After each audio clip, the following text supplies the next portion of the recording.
My full name is Rebecca Smith. I'm currently 32 years old, and I married my beloved husband, Michael, about 3 years ago in the spring. My relationship with Michael is very good, and we also have a wonderful relationship with his sister Emily. We get along like sisters. It all involved a situation with a man named Daniel, who eventually married Emily. Michael and I have been together for over 10 years even before we got married, and therefore we are like real parents to Emily. We have always sincerely wished for her growth and happiness and have watched over her. Given this background, when Emily reached the important milestone of receiving a marriage proposal from her fiancé, she wanted to introduce him to us, her surrogate parents. I would like to introduce my fiancé to you both. She shared her feelings with us. That moment was very sentimental for us as a couple. It was because we could see Emily, whom we have cared for like our own daughter, finding her life partner and striving for a happy future. It was a joyful moment for both me and my husband, Michael, and our hearts were filled with happiness. Finally, the promised day arrived. Emily brought Daniel, the life partner she chose, to meet us. Daniel seemed to be around my age, maybe around 32. He was precisely 5 years older than Emily, which made me intuitively realize that she prefers older men. I discreetly observed him and was somewhat impressed by his solid features and calm demeanor. However, I couldn't help but notice that Daniel was stealing glances at me repeatedly. Did he have something he wanted to say to me? Or was there something about me that concerned him? Or was it just a coincidence? A question mark floated in my mind. I quickly checked my clothing and hairstyle for any issues, but found nothing amiss. Perhaps realizing that staring at me was impolite, Daniel quickly averted his eyes. In the end, we couldn't understand why he was observing me so closely.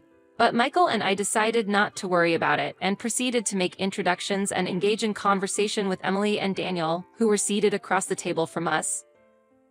"Please take good care of my younger sister," was a classic phrase exchanged, and Michael responded with a smile on his face. "Emily, I'm introducing you to him." Saying this, he entrusted Emily's future happiness to Daniel. This created a harmonious atmosphere at the gathering, easing the initial tension of our first meeting. There was a moment when Michael asked Daniel a question that he was curious about. "Daniel, may I ask where you work?"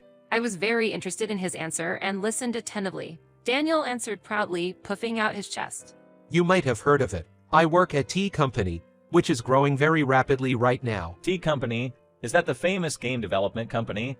Yes, that's right. Actually, I changed jobs to work there last year, but I didn't quit my previous job because I disliked it. Tea Company directly scouted me because they highly valued my skills. So, this is like a promotion. Don't worry, I didn't start as a regular employee. Hearing this astonishing story, both Michael and I were astounded. I involuntarily opened my eyes wide and our eyes met. Seeing our surprised reactions, Daniel seemed to be convinced that his story had the intended effect, and he continued to speak with even more pride. That's why I would like you to trust me completely with Emily. I'm rapidly climbing the career ladder at Tea Company, and I am confident that I am progressing faster than most. Even though I started as a regular employee, my salary will quickly increase, and my position in the company will rapidly improve. So, please rest assured. Hearing his words, I was so surprised that I was at a loss for words. Tea Company is very famous, and I am well aware of it. Michael must also be aware of Tea Company. However, he doesn't work there, so he might not know the detailed inside information. I think both Emily and Michael are aware that Tea Company has a great reputation in the industry. However, it seemed like neither of them had imagined that her fiancé, Daniel, would quickly ascend the corporate ladder at Tea Company after joining. I, myself, had not imagined that such a development was actually happening. There were parts of Daniel's story that felt somewhat uncomfortable to me, but I decided to accept his story without doubt, as he talked about being headhunted by Tea Company and successfully climbing the career ladder at an astonishing pace. As our conversation shifted from company topics, I eagerly asked them about their first meeting and how they came to know each other. According to their response, they met through a mutual friend. Daniel was searching for a life partner but felt resistant to attending matchmaking events. Thus, he met Emily through a trusted friend. Emily was interested in having a boyfriend but wasn't actively seeking. She decided to meet Daniel upon a friend's invitation. Actually, I am really drawn to how Daniel brings smiles to my face. His slightly clumsy yet adorable side also really captures my heart. As they shared their feelings in front of us, it felt as sweet as sugar, despite Daniel and I not eating anything sweet. Their close bond and deep affection for each other was very clear. However, there was one thing that bothered me as they were leaving our house. Daniel and I decided to see them off at the front door, and that's when Daniel started talking to Emily about bringing rice and other gifts. Meanwhile, standing a bit apart, Daniel approached me and suddenly asked, Hey, do you perhaps not remember me? I couldn't help but reflexively tilt my head at his unexpected question. Do you really not remember me? Even as Daniel asked with skepticism, I couldn't recall any close friend named Daniel. His handsome face was memorable, but no specific memories came to mind. Seeing me desperately trying to recall, Daniel sighed slightly, unable to hide his disappointment. Well then, let's exchange contact information. And please tell Michael later. Actually, I forgot to exchange contacts with him. I was internally shocked by his sudden informal tone. We might have been close in the past, but I have no memory of it. Moreover, I don't recall ever being close with someone who would use such a rude tone.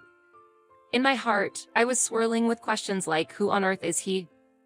What kind of relationship did we have? Considering that Emily was also present, I decided that it was not appropriate to speak up or act out, so I kept silent. However, after we exchanged contact information, I decided to talk to him directly via text message to clear up my doubts. Before I could reach out to him, he started talking, saying, I'm surprised. The girl who used to spend her time quietly in a corner of the classroom when we were in elementary school is now married before me. To tell you the truth, your face hasn't changed much since then, so I recognized you right away. I grew up in a town quite far from here, and during my elementary school days, I was often teased by many of my classmates. To escape those painful memories, I moved away with my family when I entered middle school. In the new city, I met a wonderful friend named Michael, and we gradually built a deep bond. Memories of elementary school are painful for me, and I would rather not recall them. I was a bit surprised by his words and asked, What are you talking about? I didn't want others to misunderstand the fact that I was in contact with Emily's fiancé, Daniel, so I explained that our message exchanges were conducted through Michael. As a result, we agreed that in the future, whenever Daniel and I needed to exchange information, Michael would be with us as much as possible, facilitating three-way communication. Of course, I didn't share the detailed background or reasons with Daniel. After I finished explaining the situation, Daniel smiled warmly and asked, By the way, do you remember being called Pua Girl back in elementary school? The term Pua Girl had a specific background. It was used to tease me by my classmates, derived from the newly learned word poor, as I was from a single-parent family. Although my family wasn't particularly struggling financially, there was a time when my mother was told by other mothers that it must be tough financially because you're a single parent. This rumor might have spread among the children and started the teasing. As a result, I decided to move to a new place to change my situation. This decision was also influenced by the fact that my mother was considering legal action for defamation against some moms who were spreading rumors like, they must be living a frugal life because they are a single-parent family, probably even using cardboard boxes to prepare meals. Since I moved to my new home, I haven't heard the unpleasant nickname Pua Girl, which used to be the cause of people teasing me. However, one day, I was honestly surprised when a middle-aged man admitted he didn't even know the exact meaning of the word poor. I calmly told him, Please be careful with your words. Tomi, you are my sister-in-law's fiancé, and our relationship does not go beyond that. Please do not suddenly say meaningless things. After that, he did not send any more messages. Maybe he took my words seriously and realized that he should stop making rude remarks? However, watching this whole exchange by my side, Michael seemed to feel a strong sense of discomfort at the man's choice of words, and I could see his face cloud over rapidly. What on earth is that man thinking? He seems to have no understanding of the fact that the person he is dealing with is the sister-in-law of the woman he is about to marry. Moreover, he brings up the past from when you two were in elementary school and continues to interact with the same familiarity as back then.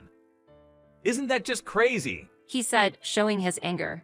And he expressed his anger. Seeing Michael tremble with rage, I said, calm down, trying to soothe him.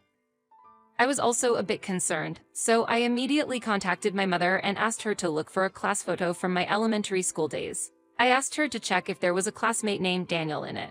Then, my mother quickly found a boy named Daniel and said over the phone, Wasn't this Daniel the main culprit who used to bully you the most? and she told me. At that moment, a flood of memories that I had completely forgotten came back to me. The one who bullied me the most was, in fact, Daniel. Just to be sure, I had her send me a photo from my elementary school days. Looking at the photo, he had a much larger, chubby physique compared to the past. His appearance was completely different now, which is probably why I didn't realize that I knew him. After that, I decided to investigate the situation more thoroughly. And during such investigations, a few months after our first meeting, I received a call from Emily after a long time. Rebecca, we haven't received your RSVP for the wedding invitation yet. You and your brother are planning to attend, right? What? A wedding invitation? My husband and I were looking forward to receiving this invitation, but strangely, it never reached us. When I told her about it, Emily seemed surprised and said, I definitely sent it. Maybe there was some problem somewhere? Anyway, I will come and give it to you directly tomorrow. She said, and responded with a very sincere attitude. The next day, Michael and I received the invitation directly from Emily, and we made sure to tell her that we would be attending. At that point, we had no idea what was waiting for us at the wedding venue, and how much it would ripple through. No one could have predicted what would happen next. On the day of the wedding, Emily was in a pure white wedding dress, shining like an angel. I congratulated her on the beginning of her new life, tears in my eyes. However, at the same time, the groom, Daniel, instantly ruined our celebratory mood. I truly wish for Emily's happiness and for my own happiness as well, and I want this wedding to be a complete success. But The moment he spoke, he pointed at me. Michael, Emily, and I were all surprised at that moment. why are you here? I deliberately did not send an invitation. He said, looking thoroughly displeased. It seems like Daniel went out of his way to ensure that Michael and I did not receive an invitation. This woman, she grew up in a household with just her mother and her. When things get tough, she runs away. That must have led to temporary financial hardship. And now she's found a man from a wealthy family thinking she can live a carefree life. She's a dreamy woman who can't see reality. Despite not knowing anything about my past, Daniel falsely accused me. Michael, sitting next to me, clenched his fist in anger. I gently told him to calm down. Daniel continued to make false accusations against me. I hold an important position at the well-known tea company. If I marry Emily, are you planning to use your position as my sister-in-law to take money from me? At his resolute statement, the groom's friends were shocked and started buzzing in excitement. They must be friends with the same narrow perspective as Daniel. Immediately, I approached a nearby staff member and instructed them to hand me the microphone. Wondering if he was expecting me to say something emotional and illogical, Daniel smirked triumphantly. I responded to him calmly. It's truly ridiculous that you, who can't even properly remember the face of the president at the top of your own company, dare to call yourself an elite. Think carefully if you intend to sever ties with me. I'll be waiting in the president's office tomorrow. We'll proceed with the HR procedures. Having said that, I handed the microphone back to the staff and confidently returned to my seat. With a calm demeanor, Michael stood up and headed toward the exit of the venue. Soon after, Emily also began to walk in the same direction. Noticing this, Daniel called out to her, Wait a minute. Why are you going that way too? I'm just trying to break things off with her. If that's the case, there shouldn't be any problems, right? As Daniel, still not fully understanding the situation, spoke to Emily, she gave him a cold look. You really don't know? Rebecca, she's the CEO of Tea Company. I respect and deeply admire Sister Rebecca. I can't forgive you for belittling her. I intend to break off this engagement right now. You've ruined such an important day in our lives. Be prepared. Shocked by Emily's stern words, Daniel was completely taken aback. And then Rebecca decided to talk to the venue staff and decided to take off her wedding dress. She informed the guests that the banquet would be ended and the wedding itself would be changed to a simple meal gathering. Taking a stance that such an action will never happen again, she pointed out that Daniel was the main cause of the engagement breakup, harshly blaming him. The ordeal was not over yet. The next day, as I had warned the previous day, I calmly waited for his arrival in the president's office. Next to me stood two large, muscular employees, ready to respond immediately if he tried to make a move during our conversation. He seemed to have overcome his internal struggle as he entered the president's office. His confidence soon became unstable, and he sat down in the chair, gradually showing a tense expression. His behavior of entering the room without permission and sitting down without any greeting seemed quite rude. At this point, it was clear that he did not understand the basic rules and manners within the company. No way. I can't believe that you are really the president. This is unbelievable. If you had done even a little bit of research, you would have found the president's information on our company's website. Didn't you have the time to check before coming here? Well, there were circumstances. He seems to have come here without taking my words seriously, without investigating the truth. He probably thought I was joking or distorting facts in front of all these guests. I told him, I am thinking of terminating the employment contract. What are you thinking?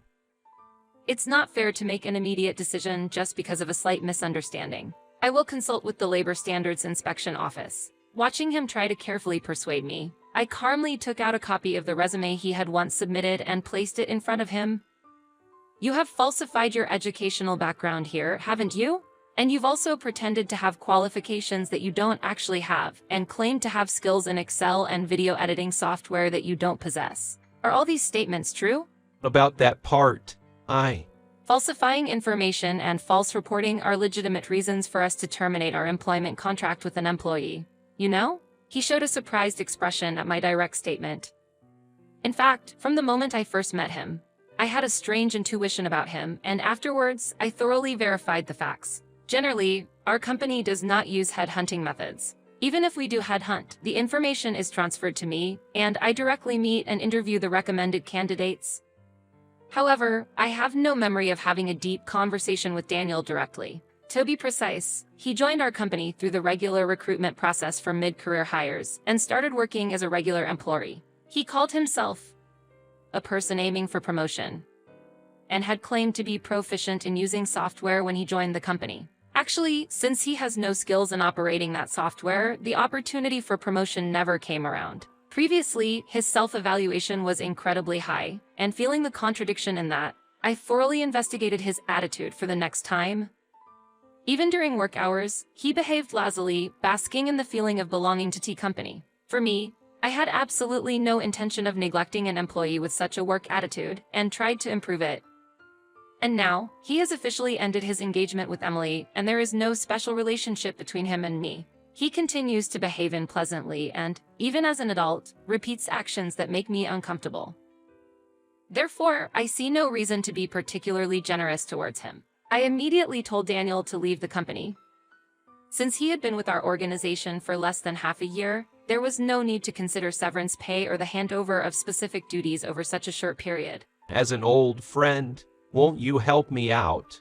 He relied on me saying this, but I calmly told him, I see no reason to continue our relationship any further, and arranged for other staff to handle his immediate departure from the company. It seems he was seeking financial support from his father, but as a result of spreading outrageous rumors, that didn't happen. There is a past incident where my mother sued for defamation, and it seems Daniel's mother was the victim. My father paid the compensation for damages, so he has experience paying compensation for defamation just once. Faced with his son Daniel in a similar situation, demanding compensation this time as well, my father probably felt he had reached his limit, cut off financial support, and completely disappeared from their lives.